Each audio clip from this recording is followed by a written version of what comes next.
The gunshot wound in her side had been bleeding for 2 days when Faith Summers finally stumbled up the dirt path, leading to the lone ranch house sitting against the Wyoming foothills.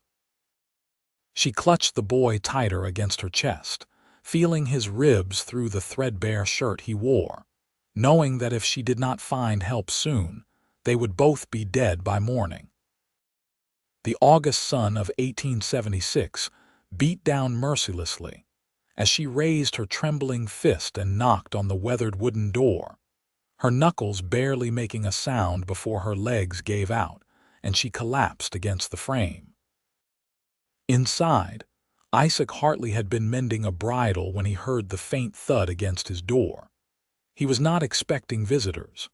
His ranch sat 5 miles outside Fort Laramie, far enough that most folks did not bother making the trip unless they had serious business. He set down his tools and crossed the main room in 3 long strides, pulling open the door to find a woman crumpled on his porch with a child wrapped in her arms. "Lord above," he breathed, dropping to his knees beside them. The woman's face was pale as milk, her dark hair matted with sweat and dirt. The boy could not have been more than 4 years old, his hollow cheeks and sunken eyes telling a story Isaac knew all too well: starvation. And when he gently turned the woman to assess her condition, his hand came away red with blood. He did not waste time with questions. Isaac scooped both of them into his arms, surprised at how little they weighed together, and carried them inside. He laid them on his bed in the back room, the only real bed in the house, and immediately set to work. The boy whimpered but did not fully wake. The woman's eyes fluttered open for just a moment, meeting his. "Please," she whispered, her voice cracked and desperate. "Save him. The boy, please." "I will save you both," Isaac said firmly. "You have my word." He had learned field medicine during his time in the cavalry, before he had saved enough to buy this land and start his ranch. The bullet had gone clean through her side, which was a mercy, but infection had already begun to set in. He boiled water, gathered clean cloth, and retrieved the bottle of whiskey he kept for emergencies. For the next 3 hours, he worked methodically, cleaning the wound, applying a poultice his Cherokee neighbor had taught him to make, and binding her ribs tightly. The boy he laid on a pallet near the stove, covering him with a thick blanket despite the summer heat. The child was cold, his body having begun to consume itself for warmth. Isaac knew better than to give solid food to someone in such a state. He heated milk slowly, mixing in a little honey, and when it was just warm, he lifted the boy's head and coaxed small sips past his lips. "That is it," he murmured gently. "Easy now, just a little at a time." The boy's eyes opened, revealing irises the color of a stormy sky. He looked at Isaac with an expression far too old for his young face, a look that said he had seen things no child should see. But he drank the milk, and that was what mattered. By the time Isaac returned to check on the woman, full darkness had fallen outside. He lit the lanterns and prepared a thin broth, something her body could handle. She was awake again, watching him with eyes that held equal parts fear and hope. "Where am I?" she asked, her voice still weak but clearer than before. "My ranch. 5 miles west of Fort Laramie." Isaac pulled a chair close to the bed and sat down, holding the bowl of broth. "Can you tell me your name?" Faith Summers." She tried to sit up and gasped at the pain. "Do not move yet. That bullet tore through you pretty good, and I just got the bleeding stopped." He held up a spoonful of broth. "You need to eat, slowly." She eyed him warily, and he could see her calculating, trying to determine if he was a threat. He was used to that look. At 6 feet 4 inches tall, with broad shoulders and hands scarred from years of hard work, he knew he cut an imposing figure. But he kept his voice gentle and his movements slow. "The boy," she said suddenly, trying to turn her head to look for him. "He is right there by the stove." I gave him warm milk. He took it well. Isaac nodded toward where the child lay sleeping. What is his name, Thomas? Faith's eyes filled with tears.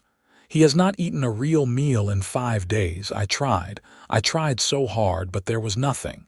He is eating now, you both are. Isaac brought the spoon closer. Come on, you cannot take care of him if you die. That argument seemed to reach her.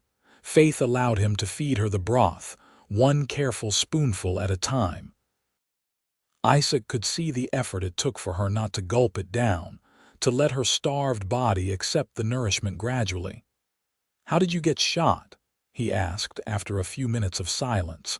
Faith's hand tightened on the blanket. We were traveling with a wagon train from Missouri.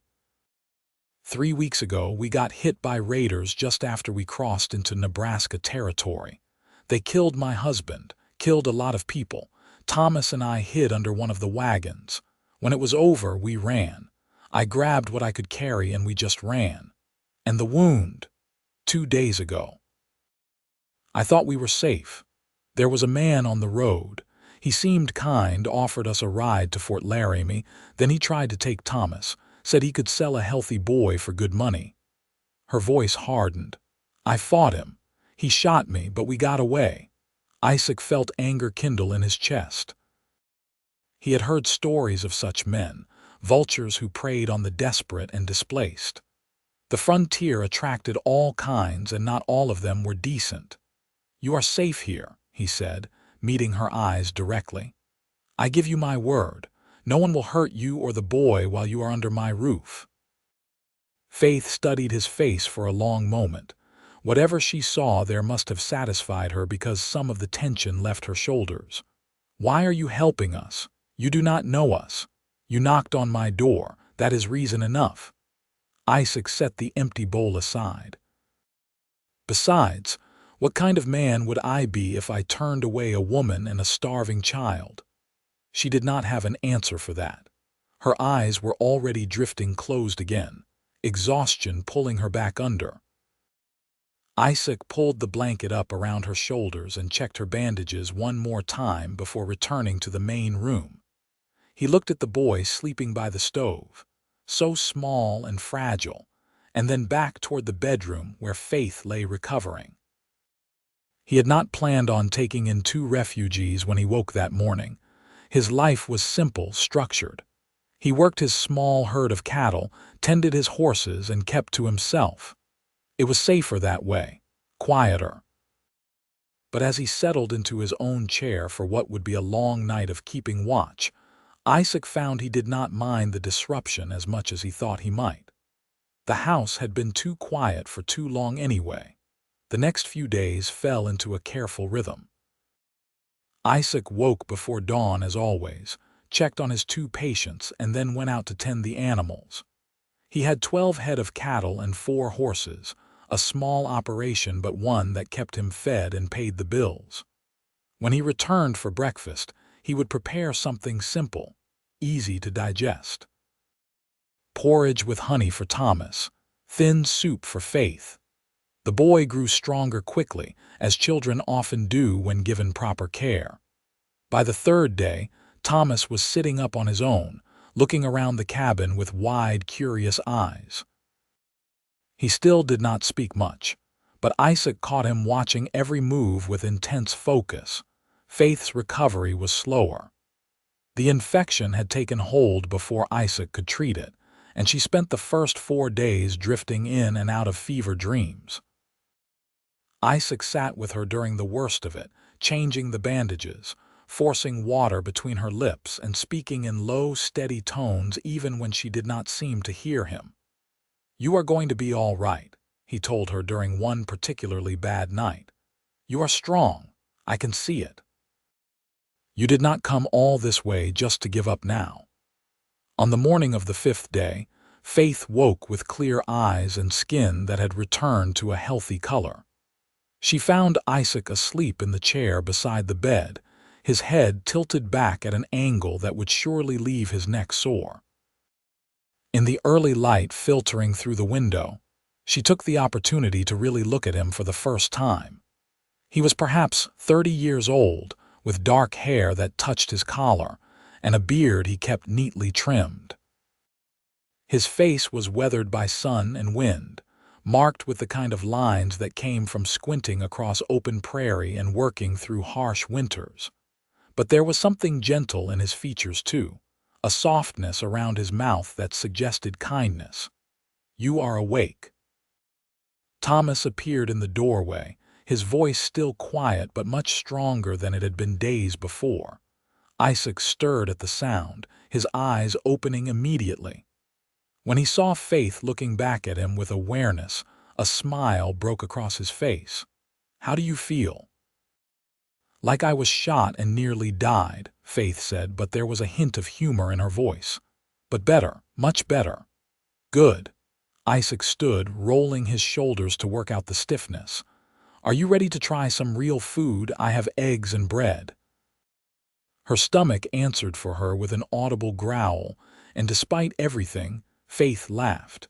It hurt her side, but it felt good to laugh. "I think that would be wonderful." Isaac made breakfast while Faith sat propped up in bed and Thomas stayed close to her side. The boy had barely left her vicinity since he had been strong enough to move around on his own. Isaac understood. The child had lost his father and nearly lost his mother too. Of course, he would cling to what family he had left. When Isaac returned with plates of scrambled eggs and fresh bread, Thomas eyed the food with barely restrained hunger. Faith put a gentle hand on his shoulder. "Eat slowly, remember." The boy nodded and picked up his fork with careful deliberation. Isaac settled into his chair with his own plate, and for a while they ate in companionable silence. "You have been more than kind," Faith said finally, setting her half-empty plate aside. She was still building her strength back up, could not quite finish a full meal yet. "But I know we cannot stay here indefinitely. Once I am well enough to travel, we should get out of your way." Isaac looked up from his eggs, frowning. "Where would you go?" "I have a cousin in California. San Francisco. If I can get there, she would take us in." Faith's voice was uncertain even as she said it. "It is a long way, but Thomas and I have made it this far." "You would not make it 10 miles in your condition," Isaac said bluntly. "Even if you were healed, a woman and a child alone on the road, after what already happened. That is a death sentence. Then what would you have me do?" There was an edge of desperation in Faith's voice. "I cannot simply impose on your hospitality forever. You have your own life. We are strangers to you." Isaac set his plate down and leaned forward, his expression serious. "What if you stayed?" Faith blinked. "What? Stay here, both of you, at least through the winter. That gives you time to heal properly, to regain your strength. The boy can put some weight on his bones. Come spring, if you still want to go to California, I will arrange safe passage for you. But do not go rushing off half-healed with no money and no protection." "I could not ask you to do that," Faith protested, though Isaac could hear the longing in her voice. "You are not asking. I am offering." He glanced at Thomas, who was watching the conversation with those two old eyes. "Truth is, I could use some help around here. Nothing too strenuous," he added quickly, seeing Faith start to object. "But I go into town every Saturday to sell eggs and milk. Having someone here to watch the place would be useful. And when winter comes, there will be mending and cooking and all sorts of things that would be easier with an extra pair of hands." Faith studied him again with that same searching look she had given him that first night. "Why are you doing this? Really?" Isaac was quiet for a moment, considering his answer carefully. "My parents died when I was 8, cholera outbreak. My older sister and I ended up on the streets of St. Louis. We were hungry, desperate, much like you and Thomas were when you arrived here. A woman named Margaret found us trying to steal bread from her shop. She could have called the law. Instead, she took us home, fed us, and gave us a place to stay. She raised us like we were her own children." "What happened to her?" Faith asked softly. She lived to see me turn 23. Died peacefully in her sleep, which is more than most folks get in this life. Isaac's eyes were distant with memory. Before she passed, she made me promise something. She said, Isaac, I did not save you just so you could hoard that kindness. When you see someone who needs help, you help them. You pass it on.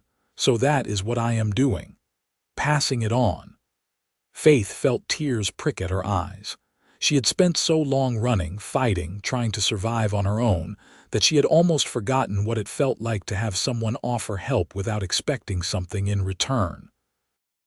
All right, she said quietly, through the winter, and I will earn my keep. Whatever I can do to help, I will do it. Isaac nodded, satisfied. Then it is settled. Thomas, who had been listening intently while finishing his eggs, looked between them with something like hope dawning on his face. We can stay, he asked, his small voice tentative. We can stay, Faith confirmed, reaching out to run her fingers through his hair. At least for a while. The boy's face broke into the first real smile Isaac had seen from him, and something warm settled in Isaac's chest. Yes, this felt right. Like the universe had guided that knock on his door for a reason. Over the following weeks, a new routine established itself at the ranch. Faith grew stronger each day, and as she did, she began taking over more of the household tasks. She insisted on it, despite Isaac's protests that she should rest more. But Faith was not someone who could sit idle, especially when she felt indebted to someone.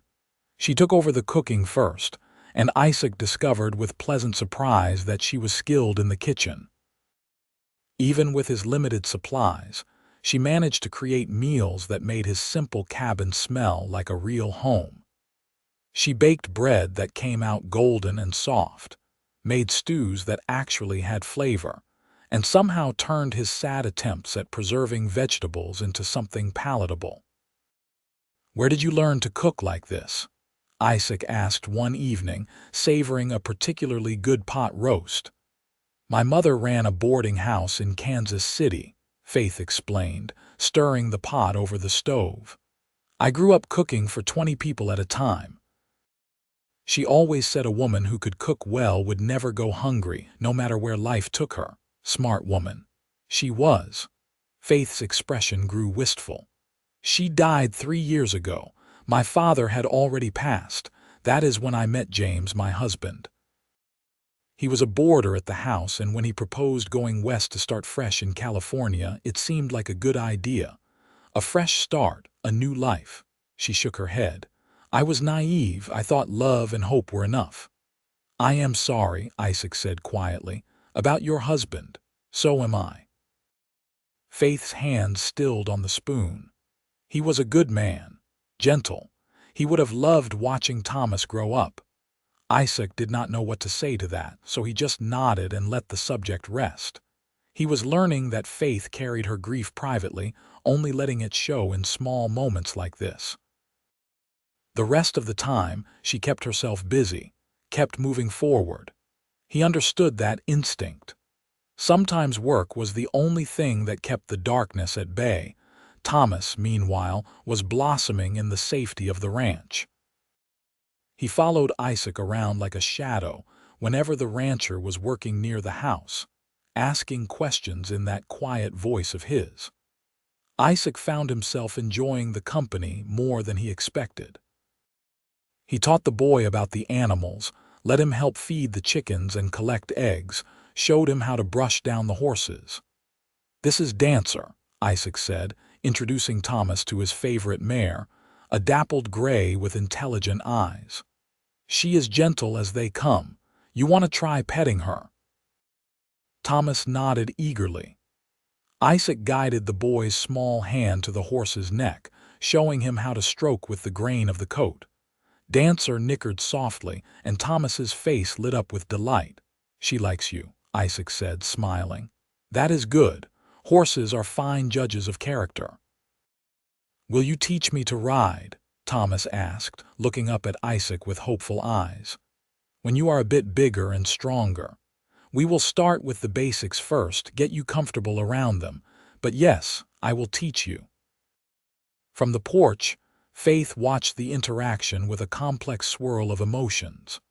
Gratitude, certainly, but also something deeper, something that made her heart ache in a way that was not entirely unpleasant. She had not expected to find kindness in this harsh land. She had not expected Isaac.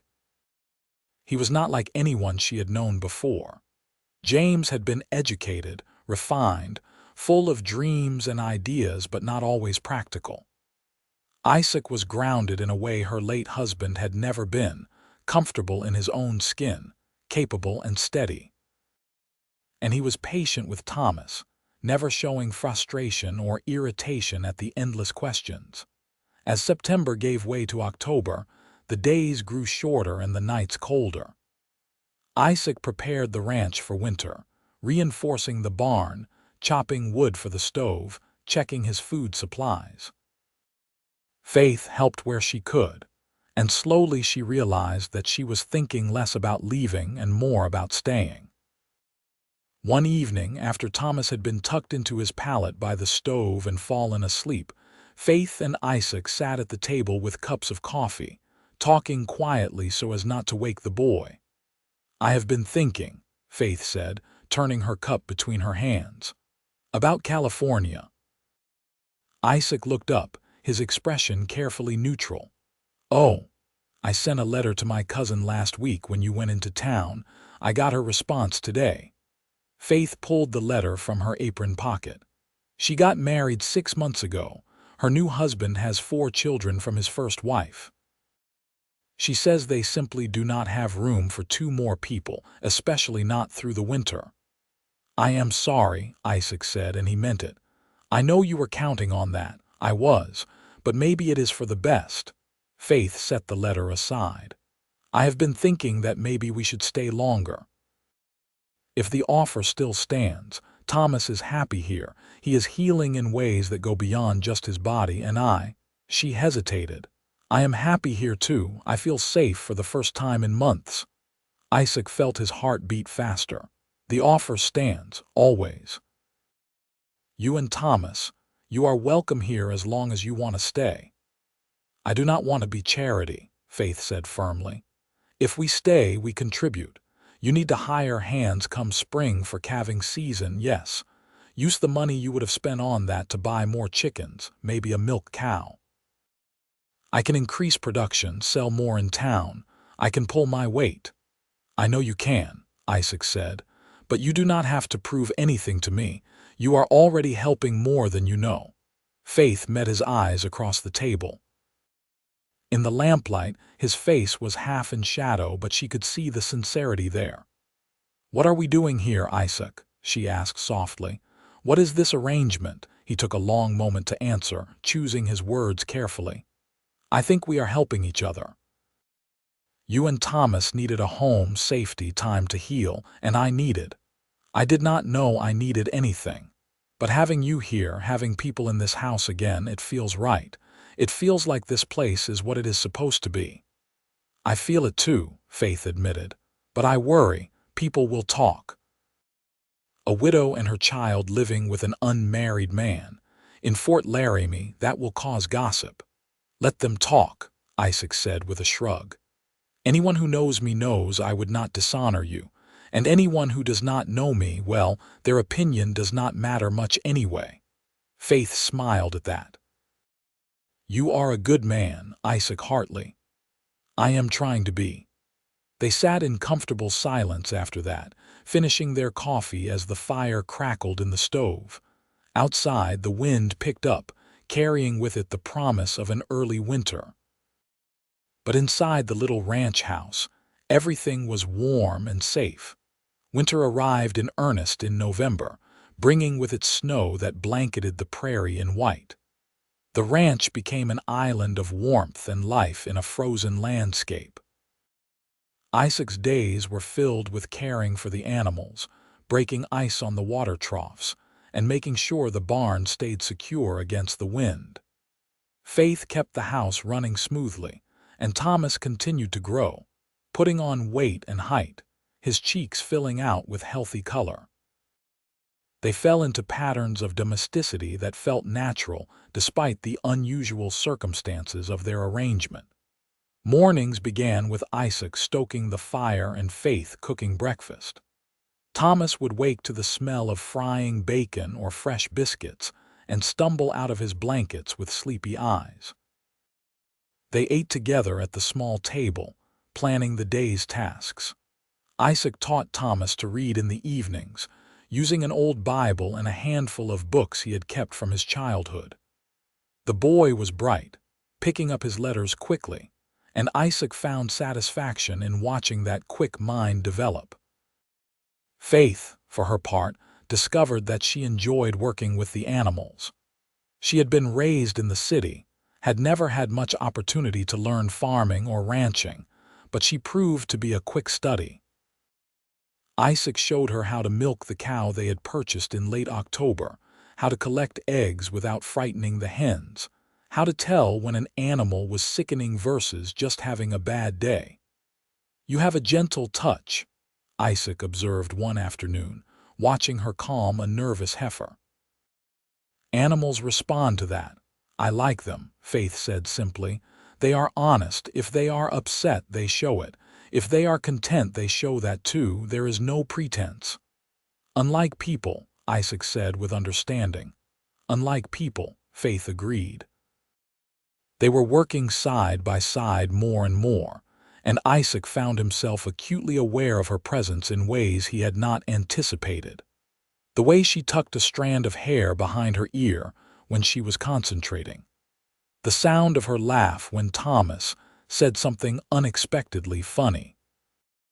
The competence in her hands as she worked, whether kneading bread or mending a shirt. He was falling in love with her. The realization came to him one December evening as he watched her teach Thomas to make paper snowflakes from old newspaper, her face animated with joy.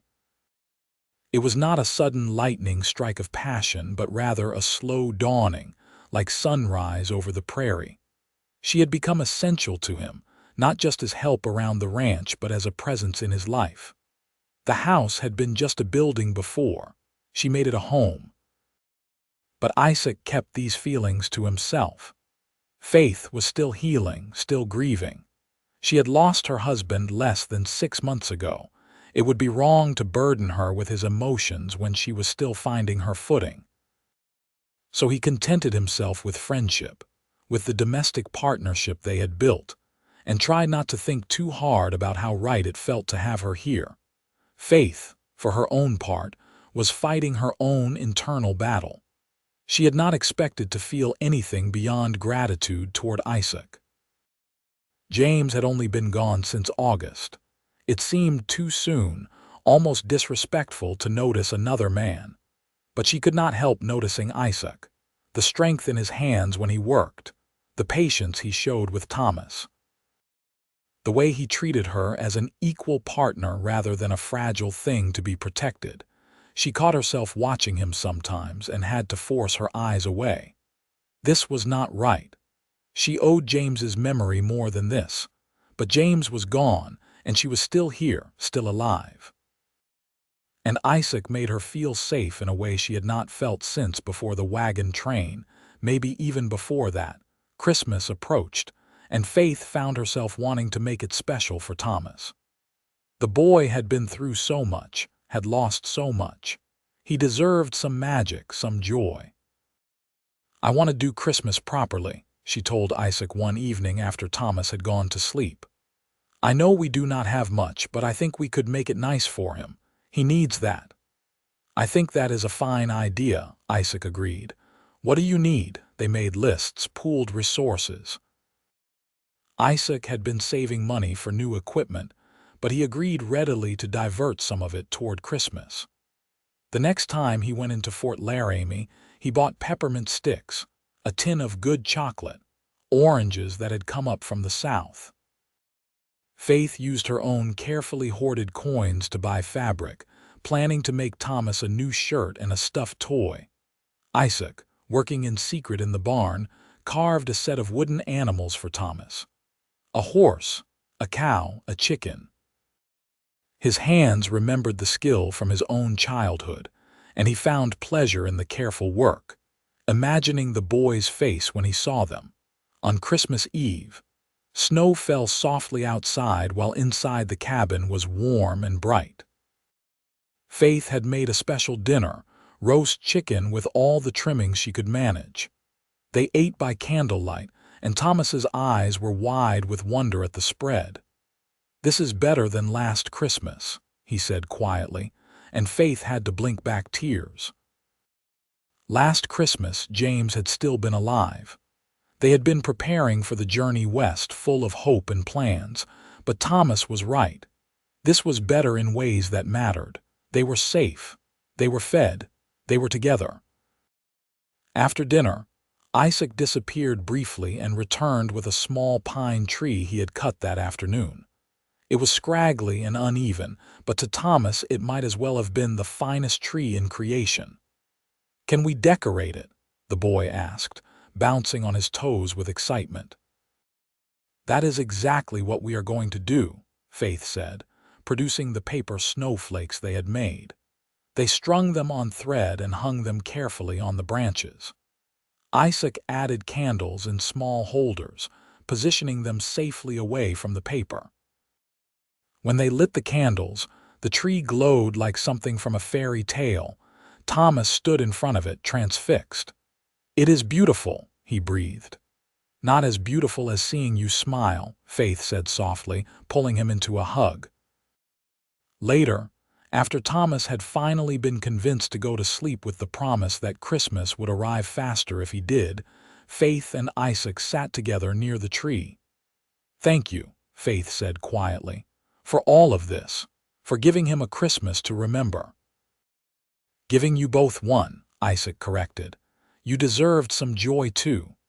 Faith turned to look at him, really look at him, in the soft glow of the candlelight.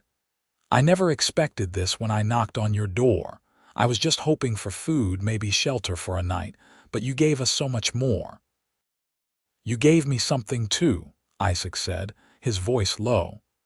"I did not realize how lonely I was until you were here." They were sitting close together, closer than they usually did, and Faith felt her heart begin to race. This felt like a moment balanced on the edge of something.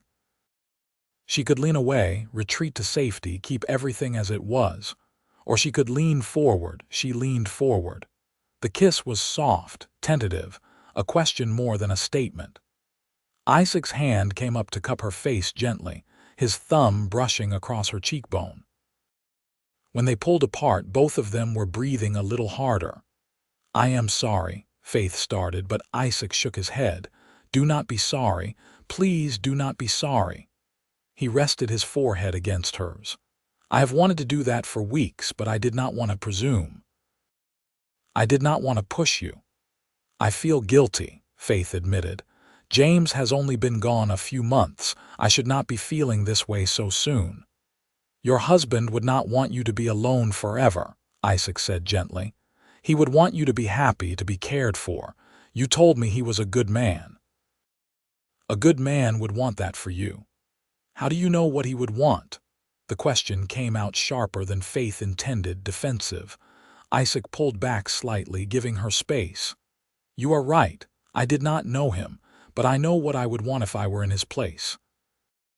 If I loved someone enough to marry them, build a life with them, and then I died, I would want them to find love again. Not to replace what we had, but to find new happiness. Because that is what love is. Wanting the other person to be happy, even if you cannot be the one to make them happy anymore." Tears spilled down Faith's cheeks. "I did love him. I do love him still.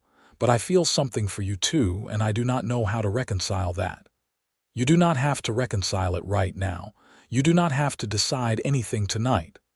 Isaac took her hand, holding it gently. "I am not going anywhere. When you are ready, if you are ever ready, I will be here. And if you decide you just want friendship, I will be here for that too." Faith squeezed his hand, grateful beyond words. "Can we just sit here for a while like this, as long as you want?" They sat together as the candles on the tree burned lower, hands clasped, not needing to fill the silence with words. Outside, the snow continued to fall, blanketing the world in white. Inside, something new was beginning to grow. Christmas morning brought shrieks of delight from Thomas when he discovered that there were presents. The wooden animals made him cry with joy, clutching them to his chest like treasures. The peppermint sticks disappeared with satisfying speed, and the new shirt fit perfectly. "This is the best Christmas ever," Thomas declared, and the adults shared a smile over his head. The winter months passed in a blur of snow and warmth, work and rest. Faith and Isaac navigated their new awareness of each other carefully. They did not kiss again immediately. Instead, they let their relationship deepen naturally, building on the foundation of friendship and partnership they had already established. Isaac began to seek out small touches, a hand on the small of Faith's back as he passed her in the kitchen, fingers brushing when they both reached for the same tool, sitting just a little closer in the evenings when they talked after Thomas went to sleep. Faith found herself looking for reasons to be near him, asking his opinion on things she could have decided herself, laughing more readily at his quiet jokes, leaning into those casual touches instead of shying away from them. Thomas, oblivious to the undercurrents, was simply happy.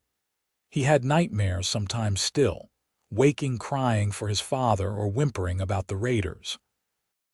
But they grew less frequent as winter progressed. Isaac or Faith would go to him, soothe him back to sleep, and in the morning the boy would be bright again. In February, a warm spell melted much of the snow, and Isaac decided it was time to teach Thomas to ride as promised. He saddled Dancer and led her to the corral, then lifted Thomas up onto her back. "Hold onto the saddle horn," Isaac instructed. "I have got the reins. She will not go anywhere I do not tell her to." Thomas gripped the horn with white knuckles, his face a mix of fear and excitement. But as Isaac led Dancer in a slow walk around the corral, the fear melted away, replaced by pure joy. "Look at me," Thomas called to Faith, who was watching from the fence. "I am riding. You are doing wonderfully," Faith called back, her heart swelling with pride and love. After several circuits of the corral, Isaac helped Thomas down. The boy immediately started chattering about how he wanted to ride again tomorrow and the next day and every day after that. Isaac ruffled his hair with a laugh. "We will see. Horses need rest too, you know." That night, after Thomas had finally talked himself to sleep, Faith pulled Isaac into an embrace. "Thank you for being so good to him. You did not have to do any of this, but you treat him like he is your own." "I care about him," Isaac said simply. "How could I not? He is a good boy." "He is starting to see you as a father figure," Faith said softly. "I wanted you to know that, in case it makes you uncomfortable." Isaac considered this. "It does not make me uncomfortable. If anything, it makes me happy. I always thought I would have children someday, but I never met the right woman to build that life with. Until now." Faith pulled back to look at his face. "Until now, Faith." Isaac cupped her face in both hands. "I think you know how I feel about you. I have been trying to be patient to give you time, but I need you to know I love you. I love Thomas. I want you both to stay, not as guests or temporary arrangements, but as my family. Permanently." "Isaac," Faith breathed, her eyes shining with tears. "You do not have to answer now," he said quickly. "I know it is soon. I know you are still grieving, but I needed you to know. When you are ready, if you will have me, I want to marry you. I want to adopt Thomas legally. I want to build a life with you both." Faith's tears spilled over, but she was smiling. "Ask me." "What?" "Ask me properly. Because I am ready. I have been falling in love with you since Christmas, maybe even before that. James was my past, and I will always treasure what we had. But you are my future, Isaac. You and this life we are building together. So ask me." Isaac felt his own eyes go damp. He dropped to one knee right there in the main room, still holding her hand. "Faith Summers, will you marry me? Will you let me be your husband and Thomas's father? Will you build a life with me here on this ranch?" "Yes," Faith said, pulling him to his feet so she could kiss him. "Yes to all of it." They kissed longer this time, deeper, letting the feelings they had been restraining finally have their freedom. When they broke apart, both were breathless. "When?" Faith asked. "How soon can we do this?" "As soon as you want.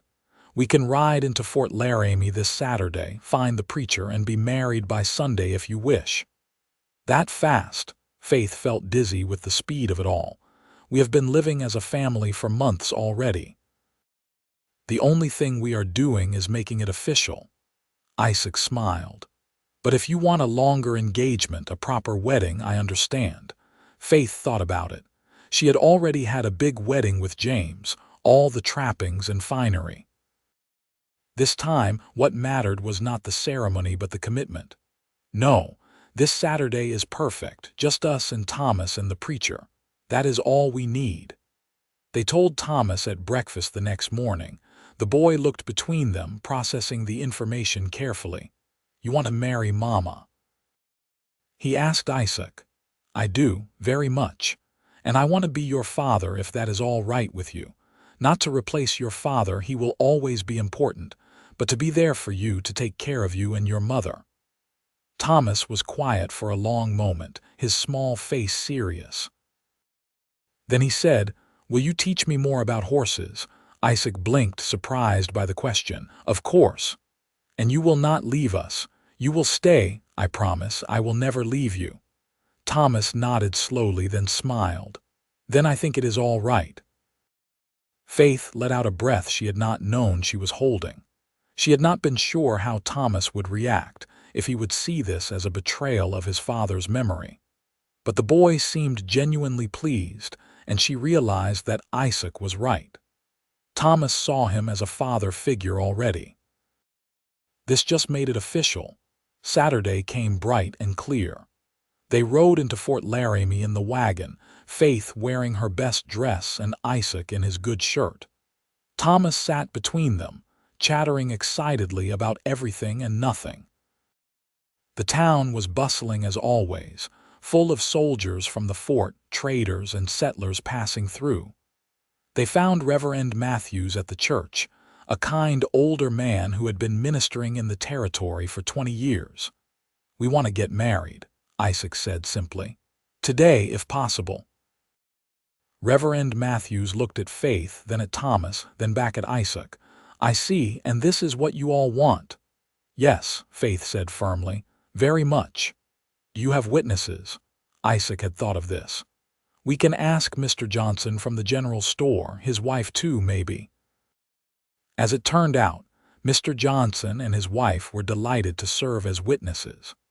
Mrs. Johnson even produced a small bouquet of dried flowers from her home next to the store, insisting that Faith should have something to hold. The ceremony was simple and short, conducted in the small church with dust motes dancing in the light from the windows. Isaac held Faith's hands and spoke his vows in a voice that shook slightly with emotion. Faith replied with steady words, her eyes never leaving his face. "I now pronounce you husband and wife," Reverend Matthews said with a warm smile. "You may kiss your bride." Isaac did, sweetly and thoroughly, while Thomas made a face that had the witnesses chuckling. When they pulled apart, Faith was Mrs. Hartley, and Thomas would soon be Thomas Hartley once the adoption papers were filed. They celebrated with dinner at the hotel restaurant, a rare extravagance. Thomas was allowed to order whatever he wanted and chose chicken and potatoes and pie for dessert. He fell asleep on the ride home, full and content, curled against Faith's side.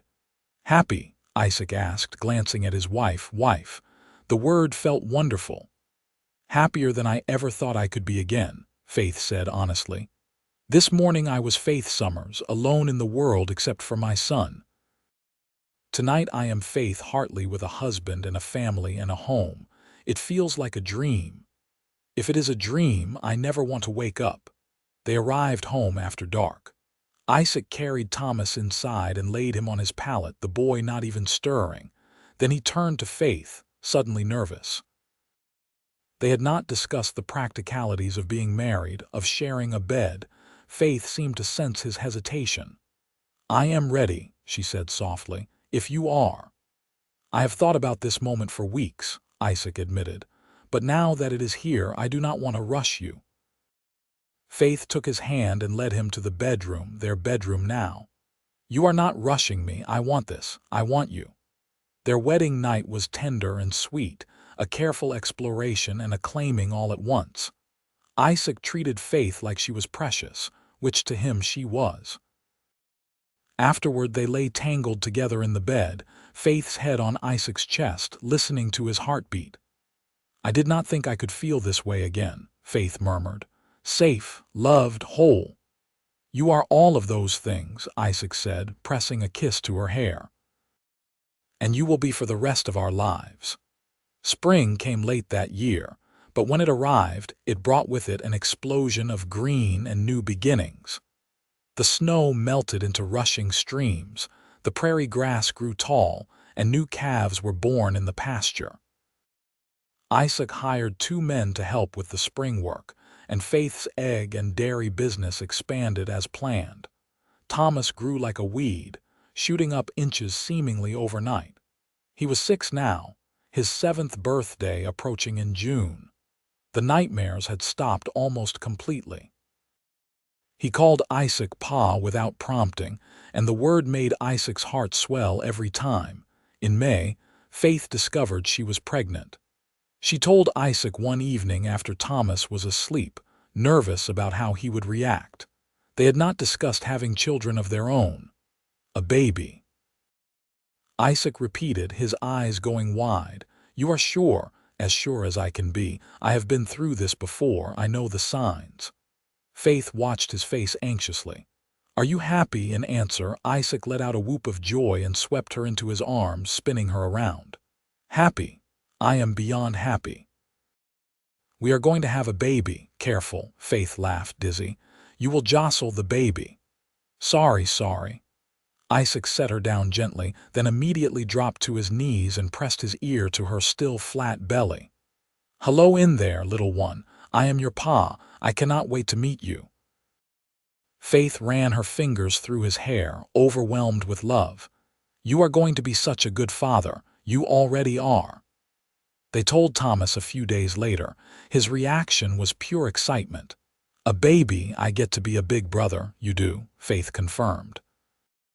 "The baby will be here around Christmas time." "Best Christmas present ever," Thomas declared solemnly, and Isaac and Faith had to agree. The summer was busy but joyful. Faith's pregnancy progressed well. Isaac fussed over her constantly, much to her amused exasperation. Thomas prepared for his role as big brother with endearing seriousness, helping to prepare the small room off the main bedroom that would serve as the nursery. In August, exactly 1 year after Faith and Thomas had first knocked on Isaac's door, they held a small party to celebrate. Mrs. Johnson and her husband came from town, along with the ranch hands and a few other families they had befriended. They roasted a pig, and Faith made pies, and there was music and dancing as the sun set. "Look at what we built," Faith said, standing in Isaac's arms as they watched their friends and family enjoy themselves. Thomas was playing with the Johnson children, his laughter ringing clear across the yard. "We built it together," Isaac corrected. "You, me, and Thomas. We made this family." In December, on Christmas Eve of all days, Faith went into labor. Isaac sent Thomas to fetch Mrs. Johnson, who had agreed to serve as midwife, and then paced the main room like a caged animal while Faith labored in the bedroom. It was a long night, but as dawn broke on Christmas morning, the thin wail of a newborn filled the house. Isaac burst into the bedroom to find Faith exhausted but smiling, cradling a tiny bundle. "You have a son," Mrs. Johnson announced, beaming. a healthy baby boy. Isaac approached the bed slowly, awe written across his face. Faith pulled back the blanket so he could see the baby properly.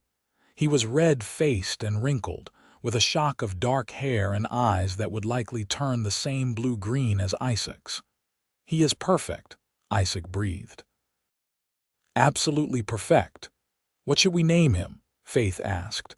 They had discussed names but not settled on anything definite. Isaac looked down at his son, this tiny person who was half Faith and half him, a symbol of their love and their future. "Joseph," he said suddenly, "after my father."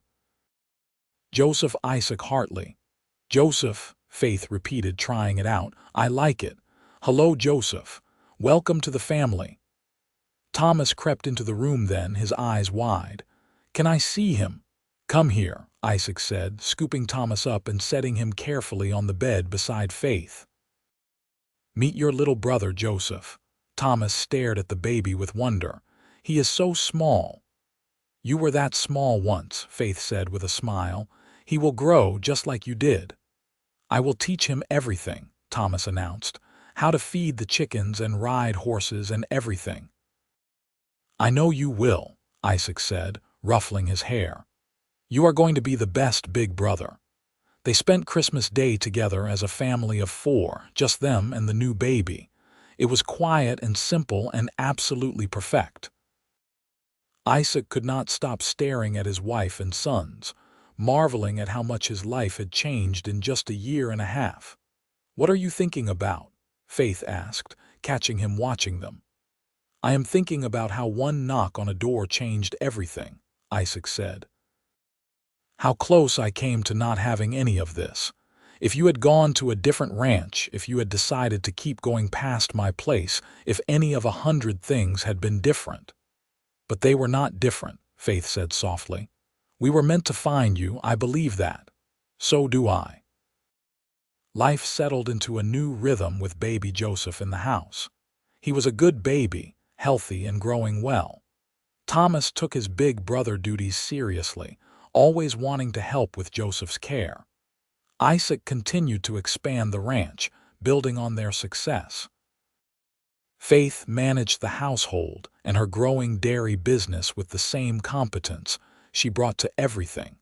2 years passed in a blur of growth and happiness. Thomas turned 9 and was reading at a level far beyond his years, devouring every book Isaac could get him. Joseph grew from infant to toddler.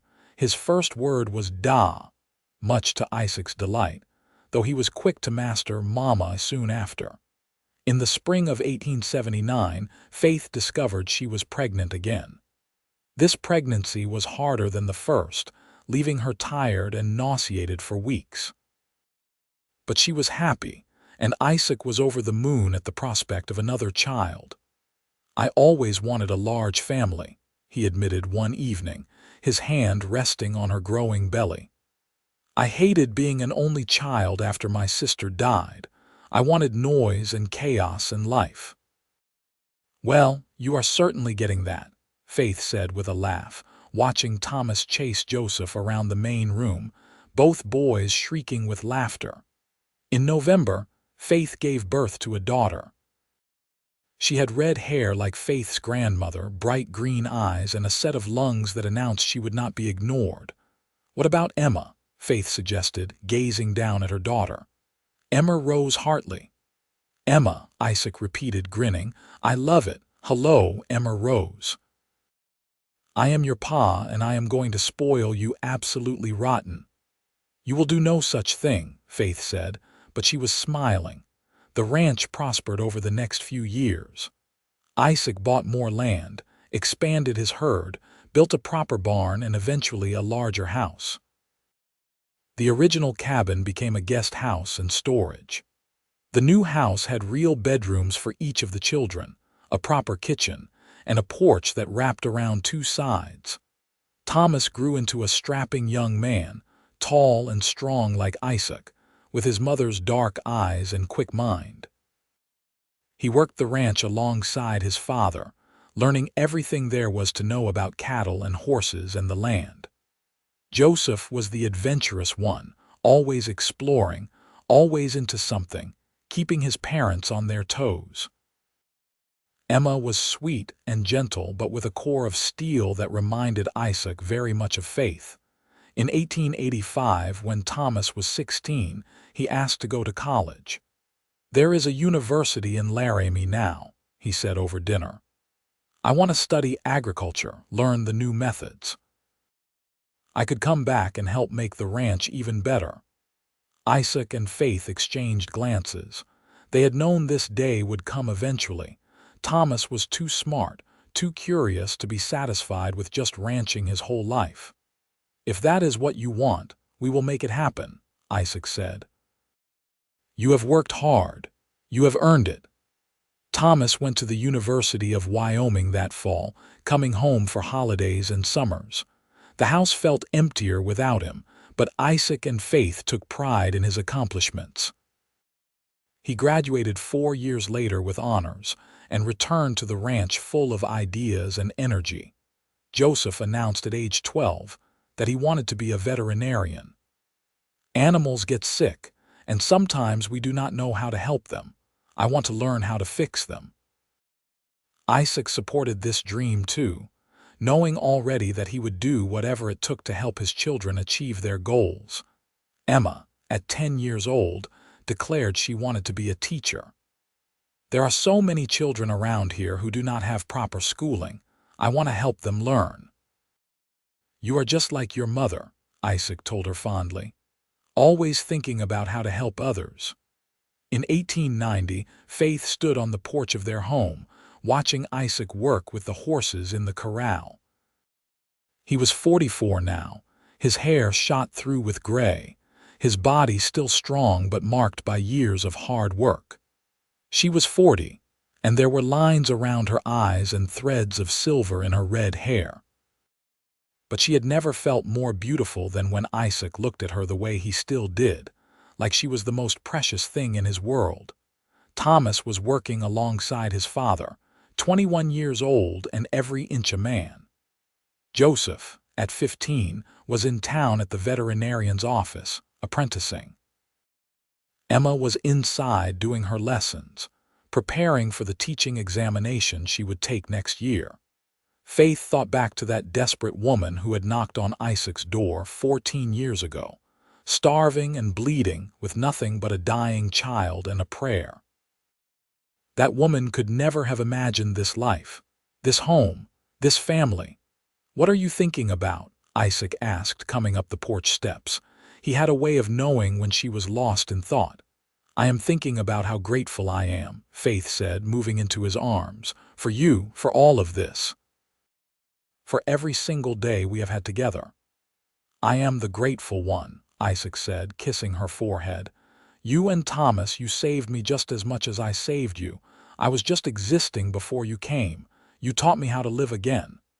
"We saved each other," Faith said firmly. "That is what family does."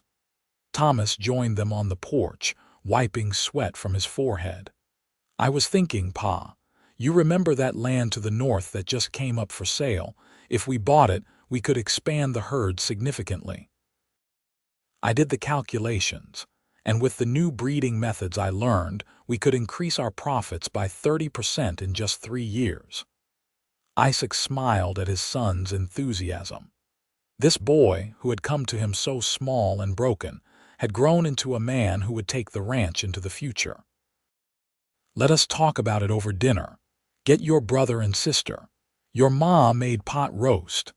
As Thomas went to round up his siblings, Isaac pulled Faith close. "We did good, didn't we?" Faith looked around at the ranch they had built together, thought about their children and the life they had created. "We did better than good. We did amazing." That evening, the whole family gathered around the big table in the dining room. Thomas talked about his plans for the ranch. Joseph shared stories from his apprenticeship. Emma read from a book report she was proud of. Isaac and Faith watched their children with hearts so full they could barely contain it. Later, after the children had gone to their rooms, Isaac and Faith sat on the porch swing, watching the stars come out over the prairie.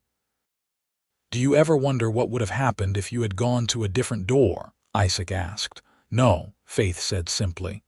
"Because I did not go to a different door, I came to yours. That was fate. That was meant to be." "I love you," Isaac said, "not for the first time and not for the last. I will love you until the day I die and beyond that if I can manage it. I love you too. You took us in when we had nothing. You gave us everything. A home, a family, a future. You gave me love when I thought I would never feel it again." They sat in comfortable silence, holding hands, watching the night settle over their land. Somewhere in the distance, a coyote called. In the barn, the horses nickered softly. Inside the house, their children were safe and warm. Faith thought about that desperate knock on the door so many years ago, how she had not expected anything beyond maybe a meal and a place to rest for a night. Isaac had given her the world instead. 5 years later, in 1895, Thomas married a schoolteacher from town, a lovely young woman named Sarah who fit into the family perfectly. They built a house on the northern section of the ranch, the land Thomas had wanted to buy. Within a year, they made Isaac and Faith grandparents with the birth of a baby girl they named Margaret, after the woman who had saved Isaac and his sister all those years ago. Joseph finished his veterinary training and opened a practice in Fort Laramie, but he came home every weekend to have dinner with the family and to help with any sick animals on the ranch. Emma became a teacher, just as she had planned, opening a small school on the ranch property for the children of the workers and neighboring families. None of the children moved far away. They all stayed close, bound by the love and security they had been raised with. Isaac and Faith's home became the center of a growing family network, always full of people and noise and life. In the summer of 1900, Faith woke early one morning to find Isaac already up, sitting on the porch in the pre-dawn light. She wrapped a shawl around her shoulders against the morning chill and joined him. "Could not sleep?" she asked. "I was just thinking," Isaac said, pulling her down to sit beside him. "We have been married 25 years this Saturday." Faith blinked in surprise. Had it really been that long? It felt like both a lifetime and no time at all. 25 years, she repeated. "We should celebrate. I want to do something special, renew our vows maybe, have everyone here, all the children, the grandchildren, celebrate the family we have built." Faith felt tears prick her eyes. "I think that is a beautiful idea." The celebration was held on a perfect June day. Thomas and Sarah came with their 3 children now. Joseph brought the woman he had been courting, a veterinarian's daughter from Cheyenne. Emma arrived with her fiancé, a rancher's son from a neighboring property. The house and yard were filled with people, food, music, and laughter. Reverend Matthews, now quite elderly but still sharp, conducted the ceremony. Isaac and Faith stood before their family and friends and renewed the vows they had made 25 years earlier in a quiet church with only 2 witnesses. "I, Isaac Hartley, take you, Faith, to continue to be my wife. To love and cherish, in sickness and health, in good times and bad, for as long as we both shall live. I, Faith Hartley, take you, Isaac, to continue to be my husband. To love and honor, in joy and sorrow, in plenty and want, for as long as we both shall live." They kissed while their family cheered, and Faith thought her heart might burst from happiness. Thomas stood tall and proud with his father's bearing and his mother's kindness. Joseph grinned beside him, already making jokes. Emma dabbed at her eyes with a handkerchief. The grandchildren ran around the yard in their Sunday best, already getting dirty. This was everything Faith had never dared to dream of. This abundance, this joy, this security. As the party continued into the evening, Isaac pulled Faith aside. "I want to show you something." He led her away from the crowd, out to the old cabin where they had first lived together. It was maintained now as a guest house, but they rarely used it. Inside, everything was much as it had been that first winter. The chair where Isaac had sat keeping watch over her, the pallet by the stove where Thomas had slept, the bed where she had nearly died and where Isaac had nursed her back to health. "I come here sometimes," Isaac admitted, "when I need to remember." "Remember what? How precious all of this is. How easily it might never have been." He turned to face her, taking both her hands. "You knocked on my door with a starving child, Faith. I fed you both. But what you don't know, what I have never told you, is that you saved me just as much as I saved you." "You have said that before," Faith said gently, "not the whole truth of it." Isaac's voice was thick with emotion. "The day before you came, I had decided I was going to sell the ranch. Pack up and move to California or maybe Montana. Start over somewhere else. Because I was lonely, Faith. So desperately lonely that I could not stand it anymore. This place, it was just a prison of my own making. And then you knocked, and suddenly I had a purpose again. I had people who needed me, who made this house a home instead of just four walls." Faith felt tears streaming down her face. "I never knew. You gave me back my life. You gave me love and family, and a reason to wake up every morning excited about the day ahead. So yes, I fed you and the boy. I gave you shelter, but you gave me everything that matters." They held each other in the cabin where their story had begun, while outside their children and grandchildren celebrated the family they had built together. Years continued to pass, each one bringing new joys and some sorrows too, as life always does. Isaac's joints grew stiffer with age, and Faith's eyes needed spectacles for reading. But they were healthy and active, still working the ranch alongside Thomas, still hosting Sunday dinners for the whole extended family. In 1905, at age 59, Isaac finally agreed to let Thomas take over most of the day-to-day operations of the ranch. "I am not retiring," he insisted, "just delegating." Faith, at 55, had long since handed over her dairy business to Emma, who ran it with impressive efficiency while still teaching. But Faith kept a small garden and a few chickens, enough to keep her hands busy. They spent more time on the porch those days, watching the ranch operate around them, watching their grandchildren grow. Thomas and Sarah had 5 children now. Joseph had married his veterinarian's daughter and they had 3. Emma and her rancher husband had 2. The Hartley family tree had grown substantial branches. One evening, sitting on their porch swing as they had done countless times over the years, Faith said, "If you could go back and tell that scared man who opened his door 30 years ago what his life would become, would you?" Isaac considered the question. "No, I think knowing might have made me too anxious to live it properly. Some things you have to experience as they come without knowing the ending." "Wise man," Faith teased, "I learned from the best." Isaac kissed her temple. "You taught me that taking chances on people is always worth it, that opening your door and your heart can change everything. You taught me that love can come more than once, that it is possible to be happy again even after loss, that family is not just blood, it is choice." Faith leaned her head on his shoulder. "We taught each other." As the sun set over the Wyoming prairie, painting the sky in shades of orange and gold, Isaac and Faith sat in comfortable silence. Behind them, in the house, they could hear Thomas and Sarah putting their youngest children to bed. In the old cabin, Joseph and his family were staying for the week. Emma's house down the road had lights glowing warm in the windows. "No regrets?" Isaac asked softly. "Not a single one," Faith replied. "You?"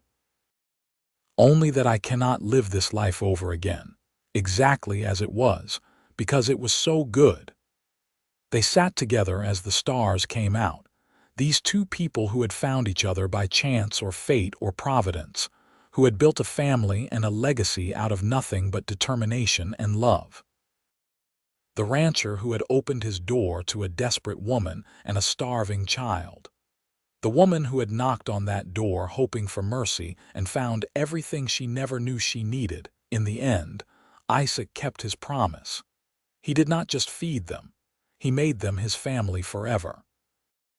And in doing so, they all found their home,